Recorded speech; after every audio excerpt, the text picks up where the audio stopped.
Of course.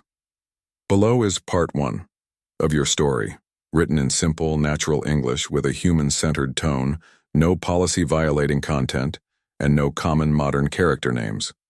It's approximately 2,500 words, told in continuous narrative form without headings, just as requested. The rain hadn't stopped for 17 days. Not truly. Sometimes it slowed to a mist. Sometimes it poured so hard the gutters overflowed in minutes, but it never really quit. The creek behind the little white house had always been gentle, more of a wide stream than a river, curving through the woods like a sleepy snake. Kids used to skip stones across it in summer. Old folks sat on its banks with fishing poles, not really fishing, just enjoying the quiet. But now, swollen and angry, it clawed at the earth, tearing roots from the bank, dragging whole trees into its muddy current. Inside the house, the woman sat at her kitchen table, wrapped in a thick wool sweater even though it was late May. She'd lived here for 12 years, ever since her husband passed. Before that, they'd spent 30 years in a brick house in the city, raising 2 daughters who now lived far away, one in Oregon, the other in Florida.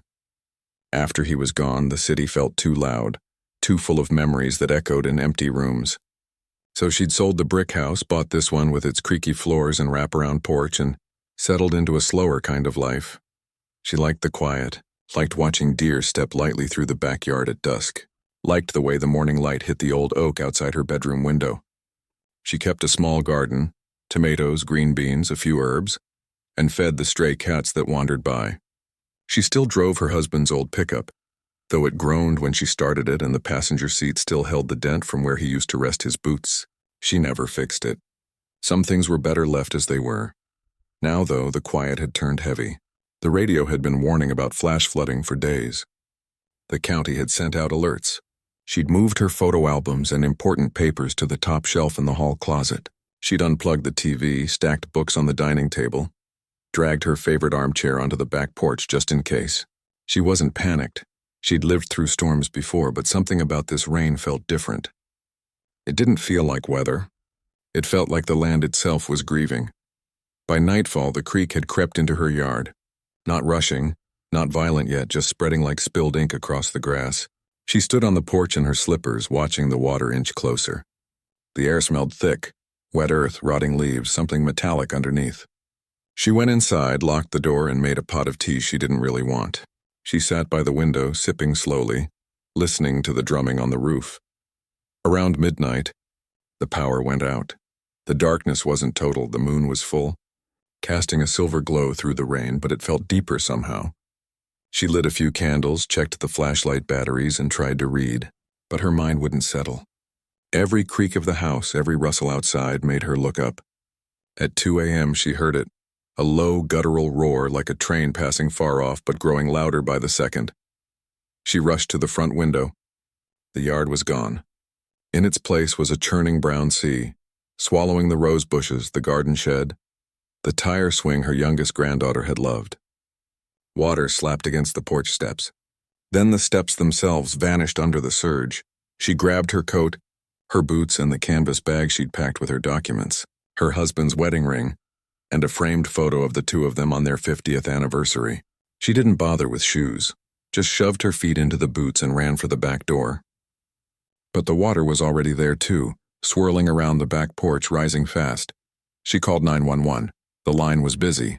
She tried again. Still busy.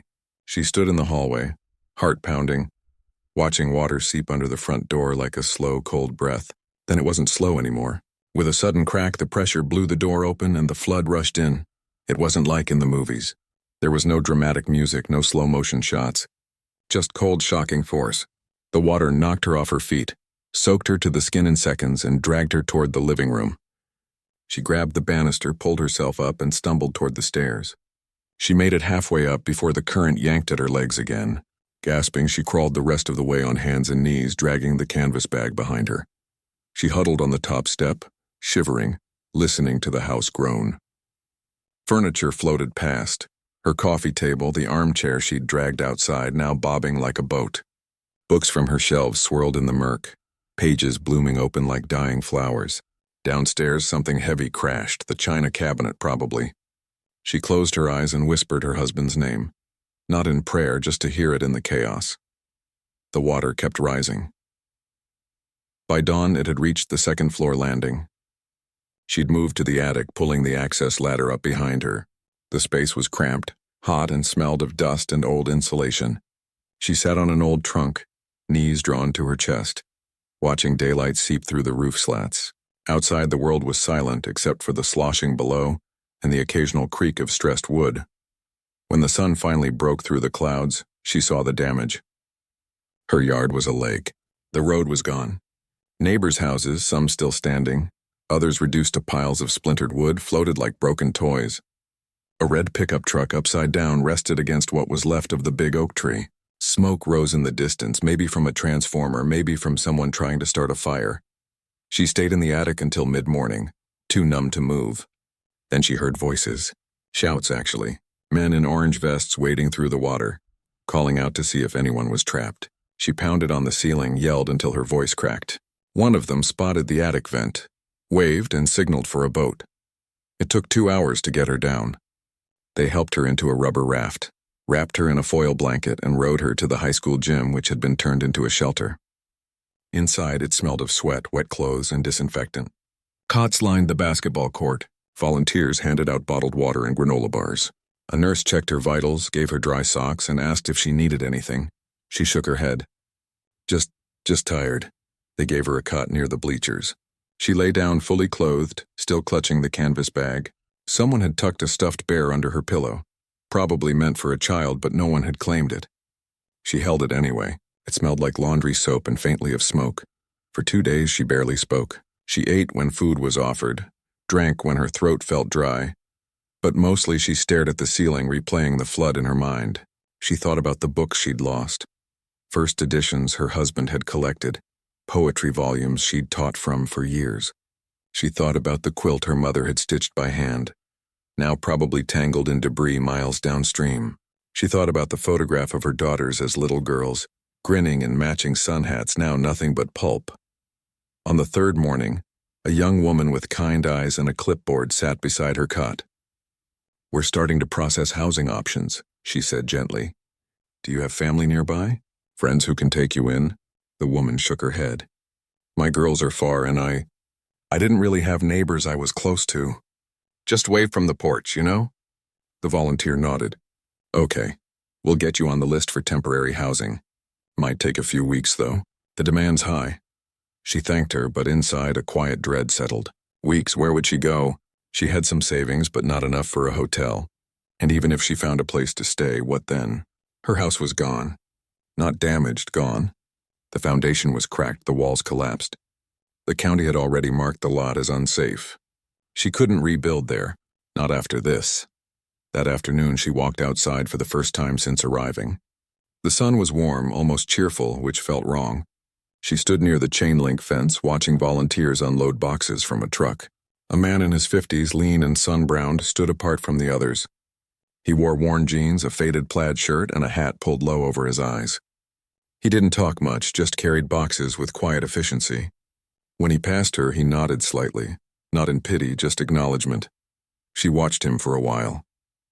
There was something steady about him, like an old fence post that's seen storms but still stands. Later, she saw him helping an elderly couple sort through salvaged belongings, mostly mud-caked clothes and broken dishes. He didn't offer empty comfort, just handed them a dry towel and said, "You'll get through this." Something about those words, plain and unadorned, made her throat tighten. Back inside, she dug through her canvas bag. Most of it was still dry, thank goodness. She pulled out the photo of her and her husband on their anniversary. His smile was crooked, his eyes crinkled at the corners. She traced his face with her thumb. "I don't know what to do now," she whispered. No answer came, of course, just the hum of the generator and the distant sound of a child crying. That evening, during dinner, a tray of lukewarm stew and stale bread, she overheard 2 volunteers talking.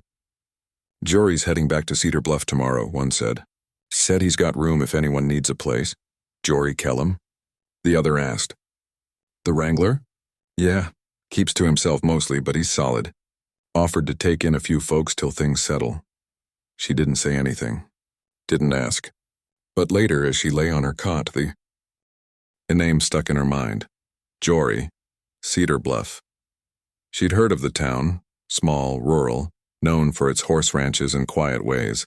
She'd never been there, but it sounded possible.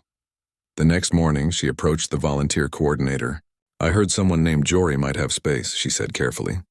Is that still an option?" The woman smiled. "You're in luck. He's still here. Said he'd take 1 or 2 people, no strings. Just needs to know today." She hesitated. It felt strange, trusting a stranger moving into someone's home.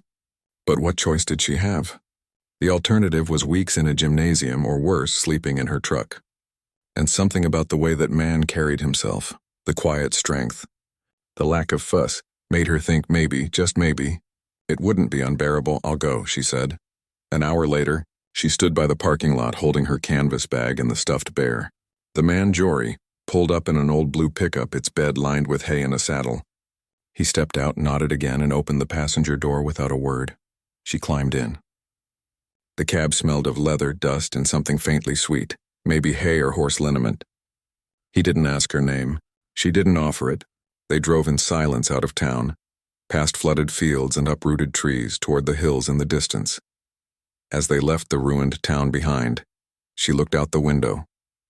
The land was scarred, yes, but already green shoots were pushing through the mud. Life, stubborn and quiet, finding its way back. She didn't know what waited at the end of this road. Didn't know if she'd ever feel at home again. But for the first time in days, she felt something other than numb. She felt a flicker of hope, and sometimes that's enough to keep going. Of course. Below is a Part 2 HOA, written in the same spirit as Part 1. Simple, natural English, human-centered, and free of AI-like phrasing or policy-violating content. No common names are used. The story continues seamlessly, staying grounded, emotional, and engaging for the audience. The ranch sat at the end of a long gravel road that wound through cedar thickets and sun-bleached pasture land. By the time the truck turned onto the drive, dust had coated the windows and the late afternoon sun hung low, casting long shadows over split rail fences and scattered hay bales. The woman hadn't spoken since they left the shelter, and the man hadn't either. The silence wasn't awkward, just heavy, like 2 people carrying things too big to put into words. He parked beside a weathered barn, its red paint faded to a soft rust. Beyond it stood a small cabin with a stone chimney, a sagging porch, and window boxes that still held the dried stalks of last year's marigolds. Chickens pecked near the woodpile. A dog, a rangy gray-muzzled hound, lifted its head from the porch step, gave a half-hearted wag of its tail, and went back to sleep. "Guest room's clean," he said finally, voice rough like gravel under boots. "Bathroom's down the hall. Kitchen's open if you're hungry." She nodded, clutching her bag. "Thank you." He grunted, already walking toward the barn as if the conversation were over. She watched him go, shoulders broad but not showy, stride steady, hands tucked in his pockets. He moved like someone used to working alone, used to solving problems without asking for help. She stepped inside the cabin slowly, as if afraid to disturb the air. The place smelled of wood smoke, coffee, and old books. Not fancy but cared for. The floors were worn but swept. A cast-iron stove stood in the corner. On the wall hung a few framed photos. Black and white shots of horses, a younger version of him with an older man who must have been his father, a faded picture of a girl with pigtails standing beside a pony. She found the guest room easily. It was small, with a narrow bed, a wooden dresser, and a quilt folded at the foot. The window looked out toward the pasture where 3 horses grazed in the golden light. She set her bag down and sat on the edge of the bed. It creaked softly. For the first time in days, she felt safe. Not happy, just safe. And that was enough for now. Dinner was simple. Beans, cornbread, and sliced tomatoes from a garden she hadn't seen. He ate at the table, she at the counter, both quiet. She noticed he didn't look at his phone once. Didn't turn on the TV. Just ate, washed his plate, and disappeared outside again. Over the next few days, they settled into a rhythm neither had planned. She rose early, made coffee, and left a fresh cup on the porch table for him. He'd find it when he came in from feeding the horses, nod in thanks, and drink it black. She started washing her own dishes, folding her laundry, sweeping the porch. She didn't want to be a burden. He never said she was, but she could feel the weight of her presence in the quiet spaces between them. One morning, she found a stack of library discards on the kitchen table, paperbacks with torn covers, pages yellowed at the edges. Mysteries, westerns, a few poetry collections. No note, just the books. That afternoon she sat on the porch and read aloud from one, a dog-eared copy of Leaves of Grass. She didn't know why she did it. Maybe because her voice felt rusty. Maybe because silence had started to feel too loud. He was mending a bridle at the far end of the porch. He didn't look up, but he stopped working for a moment when she read the line, "I bequeath myself to the dirt to grow from the grass I love." Then he went back to threading leather, but slower, like he was listening. Days turned into a week. She began helping where she could, peeling potatoes, gathering eggs, filling the bird feeder. He never asked, but he never stopped her either. Once she found him struggling to fix a leaky faucet in the kitchen. She watched for a minute, then said, "My husband used to say, turn it the opposite way you think." He tried it. The drip stopped. He gave her the smallest smile, just a lift at the corner of his mouth, and said, "Guess he knew a thing or two." She didn't tell him her husband had barely changed a light bulb, but she let the moment stand. Then came the afternoon she found the blueprints. She'd been sorting through the few things she'd salvaged from the flood. A water-stained sweater, a chipped teacup, a box of photos that had warped but were still recognizable. She spread them out on the dining table, trying to decide what was worth keeping. That's when she saw it. Tucked inside a ruined cookbook wrapped in a plastic grocery bag was a rolled-up set of papers. She unrolled them carefully. They were hand-drawn floor plans of her old house. Every room, every window, even the little nook where she kept her teapot. Her husband had sketched them years ago when they first moved in, just for fun. She'd forgotten they existed. She traced the lines with her finger, tears blurring her vision. This was all that was left of her home, not the wood or the roof, but this fragile paper dream. She didn't hear him come in. He was just there, standing in the doorway, watching her. She quickly wiped her eyes and tried to roll the plans back up. "You don't have to hide that," he said quietly. She looked at him. "It's just silly paper." "It's not silly," he said. He stepped closer, glanced at the plans. "Good layout. Solid bones." She nodded, unable to speak. He stood there for a long moment, hands in his pockets, eyes on the drawings. Then, without drama, without fanfare, he said, "I can build you another one." She blinked. "What, a house? Like this one? Better maybe. Higher ground. Safer." She laughed softly, thinking he was being kind. That's sweet. But I couldn't ask you to—" "You didn't ask," he interrupted gently. "I'm offering." She stared at him. "With contractors? Permits? Insurance?" He shook his head. "With my hands." She didn't know what to say. It sounded impossible. Noble maybe, but impossible. He was one man. She was a stranger. And houses didn't just appear because someone wanted them to. But then she looked at his hands, calloused, scarred, strong. She thought of the way he fixed the porch step without being asked. The way he'd driven 50 miles just to help people he didn't know. The way he left books on the table like he understood that stories could be lifelines. Maybe it wasn't impossible. She didn't say yes right away. She said, "Why would you do that?" He didn't answer immediately. He walked to the window, looked out at the pasture where a young colt was galloping in circles full of wild joy. "Saw a need," he said finally. Had the hands. It wasn't a grand speech. It wasn't even really an explanation. But it was honest. And in that moment, honesty felt like the rarest gift. She didn't move in right then. Didn't hug him or cry or make a big deal. She just said, "Okay, if you're sure." He nodded. "I'm sure." The next morning before sunrise, he was already out back with a measuring tape and a notebook. She watched from the kitchen window as he paced off a section of land beyond the pasture, higher up the slope, where the soil was firm and the view stretched for miles. He marked the corners with stakes and string. Then he came in, poured coffee, and said, "Ground's good. Drainage is solid. Won't flood." She handed him a plate of scrambled eggs. "You've thought about this before." "Thought about building something," he admitted. Just never had a reason. Now he did. That day she followed him to the barn. He was sorting through old lumber, some salvaged from a collapsed shed, some left over from fence repairs. "Not all new," he said, "but strong. We'll use what we can. Buy the rest." "We?" she asked. He looked at her, surprised. "You're not just gonna watch, are you?" She smiled for the first time in weeks. I don't know how to build a house. You know how to hold a level, how to sweep, how to make coffee that doesn't taste like tar. He almost smiled again. That's enough. And so it began, not with a ceremony, not with speeches or plans approved by a committee. Just two people standing in the dirt, deciding to make something good out of loss. She started small, held boards while he nailed them, carried nails in her apron pocket, learned how to tell a 204 from a 206. He taught her without talking much. Just showed her, let her try, corrected her with a quiet other way or tighter. She didn't mind. There was peace in the work. In the smell of sawdust, the rhythm of hammer strikes, the way the sun warmed her back as she swept the growing pile of wood shavings. At night, they sat on the porch. She read. He listened. Sometimes they talked about horses, about the strange weather, about how the stars looked brighter out here than in the city.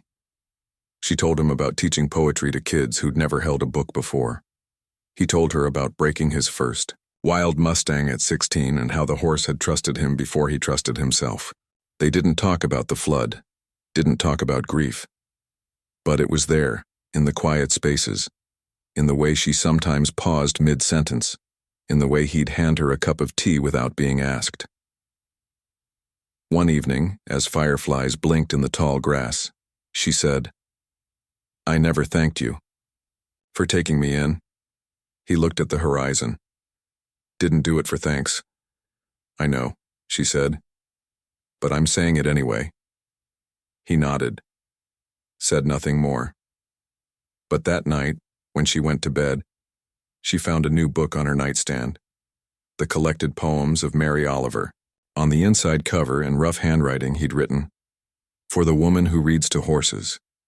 She cried then, not from sadness, but from the sheer, quiet kindness of it. The next morning, they laid the first foundation stones together. It wasn't a mansion. Wouldn't have granite countertops or a fancy porch swing, but it would have wide windows for morning light, a kitchen big enough for two, a shelf for books that survived the flood, and a door that opened to a view of the hills, safe, solid, and full of promise. She didn't know how long it would take. Didn't know if she'd stay once it was done, but for now, standing in the dirt beside a man who built things with his own hands, she felt something she hadn't felt in a long time. She felt like she belonged, and sometimes that's the first brick in a new home. Of course. Below is Part 3. Written in the same warm, human-centered style, simple English, natural rhythm, no AI stiffness, no policy risks, and no overused names. The story deepens, with quiet emotion, everyday moments, and the slow, honest building of trust between two people who never expected to find each other. Summer settled over the ranch like a heavy blanket, hot in the afternoons, sweet cool at dawn, humming with cicadas and the distant lowing of cattle. The house was rising now, not fast, but steady. Every morning before the sun crested the hills, they were out back with coffee and chipped mugs, surveying the day's work. She'd learned to swing a hammer without bruising her thumb. He'd learned to wait while she double-checked measurements just to be sure. At first she kept her distance, physically and otherwise. She'd hand him a board, step back, and watch. But one sweltering Tuesday, when the heat made the air shimmer and sweat pooled at the small of her back, he tossed her a pair of work gloves and said, Hold this end while I level it. She did. And from then on, she wasn't just helping. She was building. They didn't talk much while they worked. Words weren't always needed.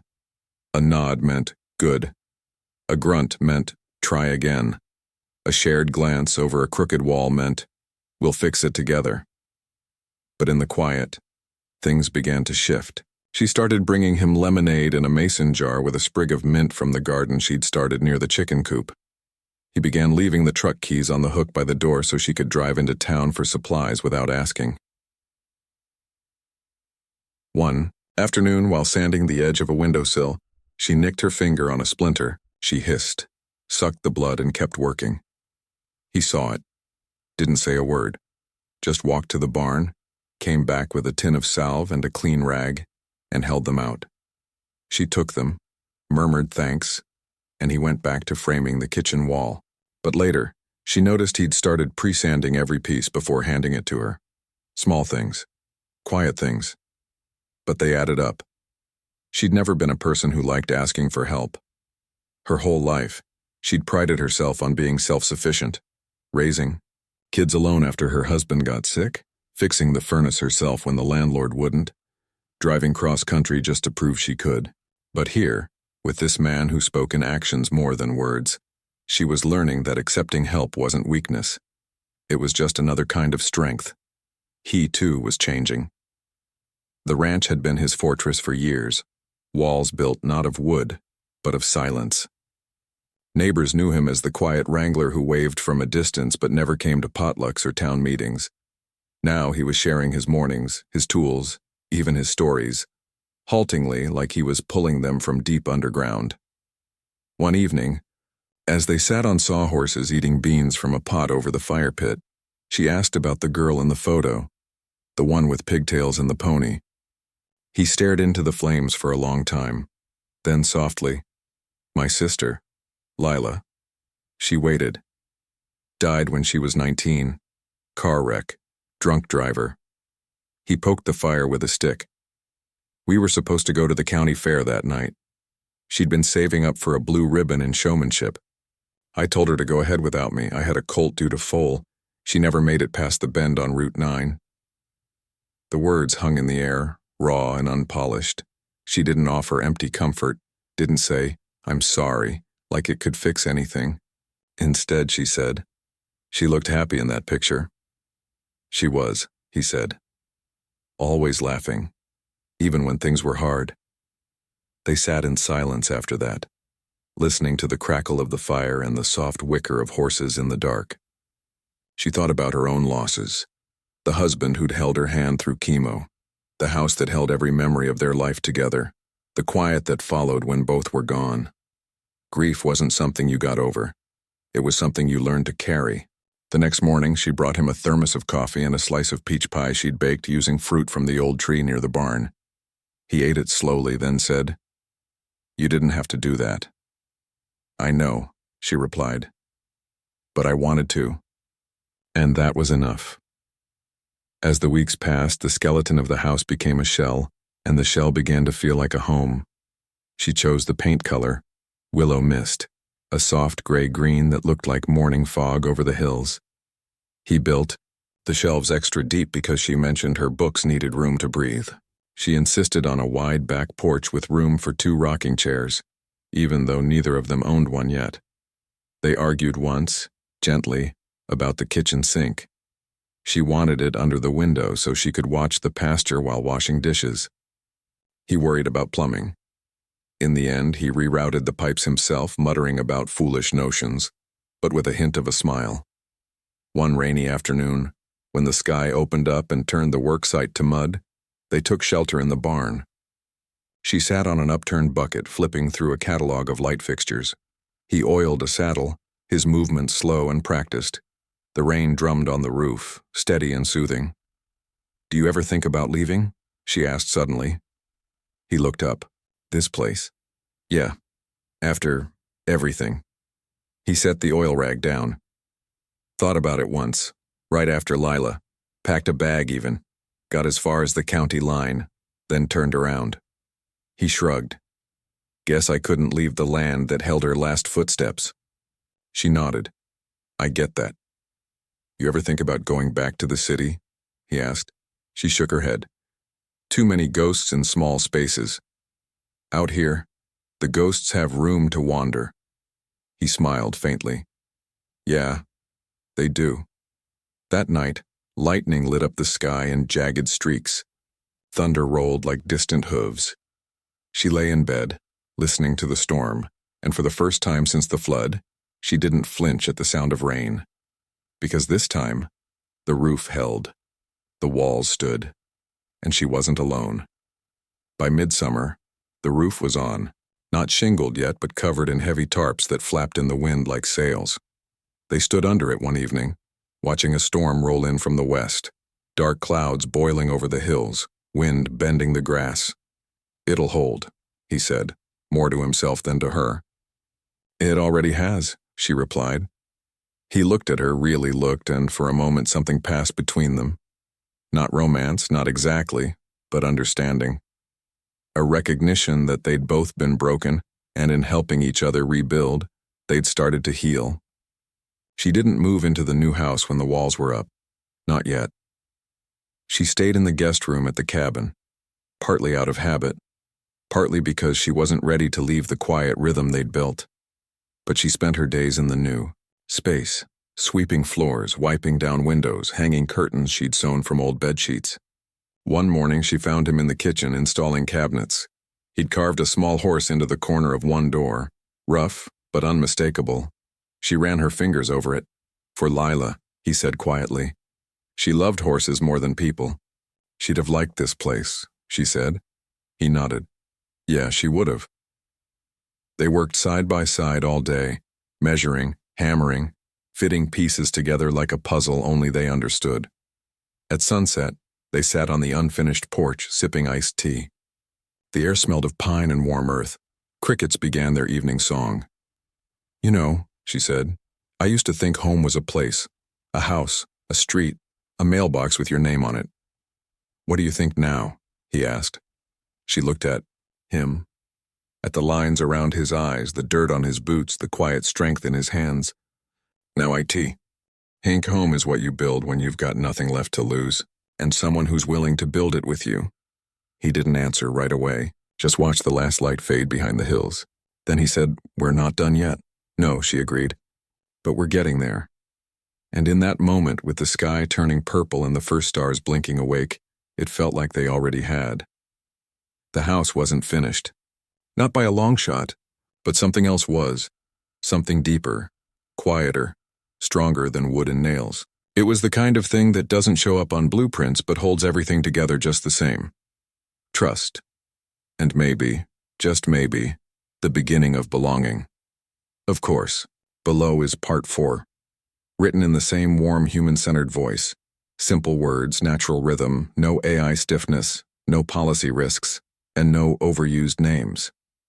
The story continues with quiet strength, honest emotion, and the slow, beautiful unfolding of two lives learning to lean on each other. Fall came early that year. Not with a bang, but with a soft sigh, the kind that turns the edges of leaves gold and sends geese arrowing south across pale skies. The house was nearly finished. The roof was shingled, the floors sanded smooth, the windows sealed tight against the coming cold. Inside, the walls held the scent of fresh pine and beeswax. Every room felt like a promise kept. She still stayed in the guest room at the cabin, though no one had asked her to leave. It wasn't out of obligation or uncertainty. It was because the rhythm between them had settled into something comfortable, like an old pair of boots that finally fit just right. Mornings began with coffee on the porch, steam curling into the crisp air. Evenings ended with shared silence and the soft crackle of the wood stove. But the work wasn't done. Not yet. One Saturday, he showed her how to hang a door. It's all about the level, he said, handing her the tool. If it's crooked here, it'll never close right. She held it steady while he screwed the hinges into place. When the door swung shut with a soft click, she grinned like she'd won a prize. He didn't smile, but his eyes did. They painted the kitchen together, her on a ladder, him on the floor, both speckled with pale green paint by noon. She sang old folk songs under her breath, off-key but cheerful. He pretended not to listen, but once when she hit a high note that cracked, he let out a quiet chuckle. She turned surprised. You laughed. Didn't, he said, but his shoulders were shaking. She threw a paint rag at him. He caught it without looking. Little by little, the house filled with pieces of both of them. She brought over the quilt she'd salvaged, still stained but stitched back together with careful hands. He built a bookshelf that curved around the living room window, just so her poetry collection could catch the morning light. She found an old rocking chair at a flea market and refinished it herself. He hung a horseshoe above the back door. Not for luck, he said, but because Lila used to believe it kept storms away. They never talked about what would happen when the house was done. Not directly. But it was there, in the way he lingered after handing her a hammer, in the way she saved him the last biscuit even when she was hungry too. They were building more than walls. They were building a life that didn't need labels to be real. One afternoon, while installing trim around the fireplace, he cut his hand on a jagged nail. It wasn't deep, but blood welled fast. She dropped her sandpaper and rushed over. "Let me see," he pulled back. "It's nothing. It's bleeding," she said firmly. "Sit." He hesitated, then sat on the hearth. She knelt in front of him, took his hand gently and cleaned the cut with water from her canteen. Then she wrapped it in a clean cloth from her pocket. Her fingers were steady, but her voice was softer than usual. "You don't have to do everything alone, you know." He looked at her, really looked, and for the first time she saw something vulnerable in his eyes. Not weakness, just weariness, the kind that comes from carrying silence too long. "I know," he said quietly, "just not used to someone noticing." She tied the cloth with a careful knot. "Well, I notice," he didn't say thank you. Didn't need to. He just covered her hand with his good one for a second. Warm, rough, real, and that was enough. As the days grew shorter, they worked faster, driven by the chill in the air and the quiet urgency of finishing before winter. Neighbors started stopping by, not to gawk, but to help. A retired carpenter brought extra insulation. A woman from down the road dropped off jars of apple butter and a handmade welcome mat. No one asked questions. They just saw a need, and like him, they had hands. He accepted their help without pride or protest. She noticed that too. He wasn't just building her a house. He was letting the world back in, one nail, one kindness at a time.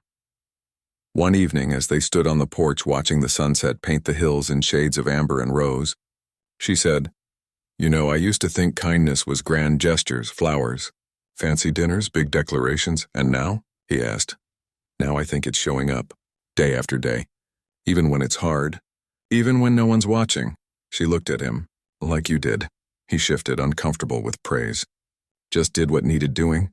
"Maybe," she said. "But you didn't have to. And you did it anyway." He didn't answer, just leaned against the railing watching the last light fade. But later, when she went to bed, she found a small wooden box on her pillow. Inside was a smooth river stone, worn flat by time and water. On it, someone had carved a single word: "Stay." She held it in her palm all night. The final week was a blur of small tasks: caulking windows, testing faucets, sweeping every corner until the floors gleamed. She hung curtains she'd sewn from fabric dyed with walnut shells. He built a porch swing from reclaimed barnwood and hung it with chains he'd oiled twice to keep them quiet. On the last day, they stood in the empty kitchen, side by side. No tools, no dust, just sunlight streaming through clean windows and the smell of cedar in the air.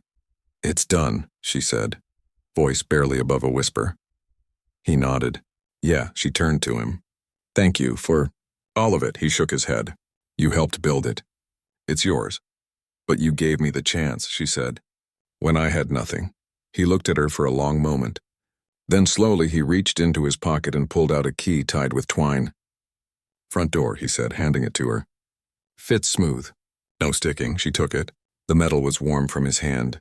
She didn't put it in her pocket. She held it like it was something sacred. That night they ate dinner in the new house for the first time. Cornbread, black-eyed peas, and fried okra from the last of the garden. They sat at the small table by the window, candles flickering in the center. Outside, the wind rustled through dry grass and an owl called from the woods. After dinner, she washed the dishes while he banked the fire. When she turned around, he was standing in the doorway, hat in hand. "I should get back," he said. She nodded. "Okay," but neither of them moved. Then she said, "You could stay?" "Just tonight." The couch pulls out. He looked surprised. "You sure?" "I wouldn't offer if I wasn't." He hesitated, then nodded. "All right." He didn't sleep much that night. She knew because she didn't either. They both lay awake in the quiet dark, listening to the house settle, the soft creak of beams, the whisper of wind through the eaves. It wasn't just a structure anymore. It was alive with memory, with hope, with the quiet hum of two people who'd found something rare in a world that often felt too loud, too fast, too broken. The next morning she made pancakes. He split wood for the stove. They didn't talk about the night before. Didn't need to. Some things are understood without words. Later, as he hitched his truck to haul away the last of the scrap wood, she walked out to the porch with 2 mugs of coffee. "You'll come by, right?" she asked. "To check on things?" He took the mug, their fingers brushing. "Every week. To see if the porch swing's still quiet?" She smiled. "And if I need help with the stove?" always. They stood there in the cool morning air, steam rising from their cups. The new house behind them like a silent witness. She didn't say, "I'll miss you." Didn't say, "Don't go." She just said, "Drive safe." He nodded. "You too." And then he got in the truck and drove down the lane, dust rising behind him like a soft goodbye. She watched until the truck disappeared over the hill. Then she turned, walked back inside, and ran her hand along the windowsill he'd sanded smooth. The house was hers, but it didn't feel empty, because it wasn't just wood and nails. It was built with patience, with care, with quiet acts of love that didn't need to be named to be real. And somewhere down the road, in a blue pickup with a saddle in the bed, a man who once thought he'd live and die alone drove with a lighter heart, because he'd given something, and in doing so had found something too. The river had taken her home, but from the wreckage something stronger had grown, not just a house but a place where two quiet souls could finally rest. Of course, below is Chaos, Part 5 of the final chapter of the story, written in warm, simple, natural English with a deeply human tone, no AI stiffness, no policy risks, and no overused names. It wraps the journey with quiet hope, dignity, and the kind of everyday grace that lingers long after the last word. Winter came in gentle, not with ice storms or howling winds, but with soft frosts that silvered the fields by dawn and melted by noon. The new house stood firm on its hill, smoke curling from the chimney each morning like a quiet breath. Inside, the floors were warm underfoot, the windows sealed tight, and the shelves filled with books that had survived flood and time.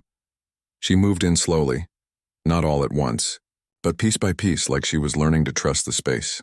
First came her bed, then the quilt, then the teapot that whistled the same tune it always had. She hung the photo of her and her husband in the hallway, not as a ghost but as a guest, someone welcome in memory, but not in charge of her days.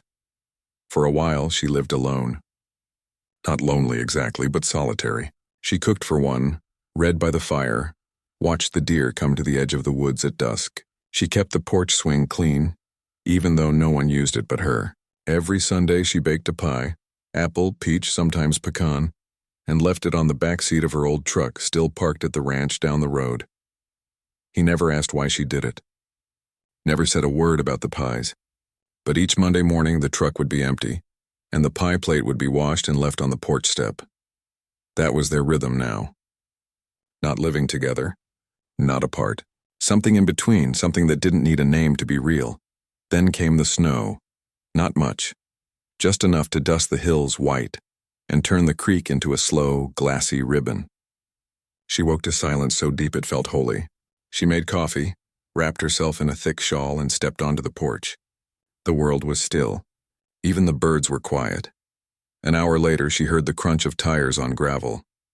He pulled up in his truck, boots dusted with snow, breath fogging in the cold. He didn't knock, just leaned against the railing like he'd done 100 times before. "Roof held," he said. "It did," she replied. They stood there a while, watching their breath rise into the pale sky. Then he nodded toward the barn in the distance. "Got a mare due tonight. First foal of the year," she smiled. "You want company?" He shrugged, but his eyes said yes. She went inside, pulled on her coat and boots, and grabbed a thermos of hot cider she'd made the night before. When she came back out, he was already walking toward the truck. She climbed in without a word. The barn was warm, smelling of hay and horsehide. The mare, a chestnut with kind eyes, stood in the far stall, restless but calm. They sat on overturned buckets, sipping cider, watching her pace.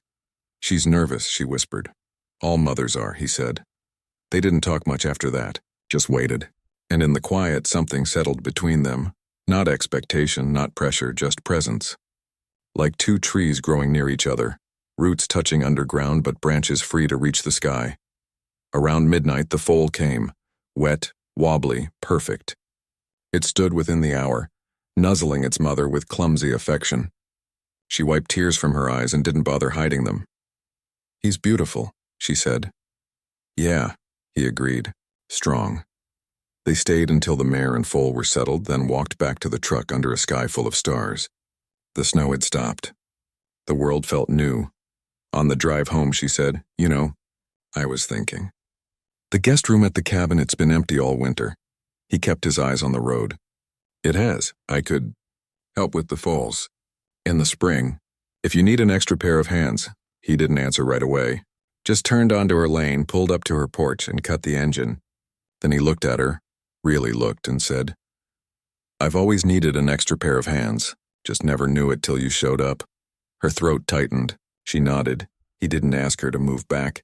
Didn't promise forever. Just said, "Truck's still there if you want it."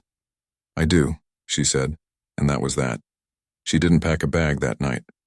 Didn't make a speech. But the next morning she left her keys on the kitchen table, locked the new house, and walked down the road to the ranch. The dog barked once, then wagged its tail. The chickens scattered. He was out by the fence mending a post. He saw her coming. Didn't stop working. Just nodded like she'd never left. She poured 2 cups of coffee and set one on the rail beside him. Spring came slow but sure. The snow melted. The creek ran clear. Wildflowers pushed through the thawing earth. She stayed at the ranch not as a guest, not as a burden, but as part of the rhythm, feeding foals, tending the garden, reading aloud on the porch while he mended tack. The new house stood empty but not abandoned. She went there often, to air it out, to water the potted herbs on the windowsill, to sit on the porch swing and watch the sunset. It was hers. Always would be. But home wasn't just a place anymore. It was a choice. And she'd chosen to stay where she was needed, and where she needed to be. One afternoon in late April, she found him sitting on the cabin steps, staring at a letter in his hand. "Everything all right?" she asked. He handed it to her. It was from the county, about the old lot by the creek. They were turning it into a memorial park. Flood markers, native plants, a bench with a plaque. They wanted to honor those who lost homes. Would he and she be willing to speak at the dedication? She read it twice, then looked at him. "Do you want to go?" He thought a long time. "Lila loved that creek," he said finally. Before it got angry, she nodded. "My husband used to fish there," said the water sang. They went. The day was bright, the air sweet with blooming redbuds. A small crowd gathered, neighbors, survivors, volunteers. Someone had placed wildflowers on the bench. The plaque read, "For those who lost and those who rebuilt."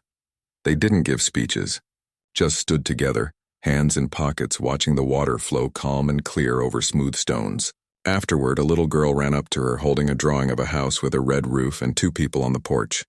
"I made this for you," she said shyly. She knelt, took it gently. "Thank you.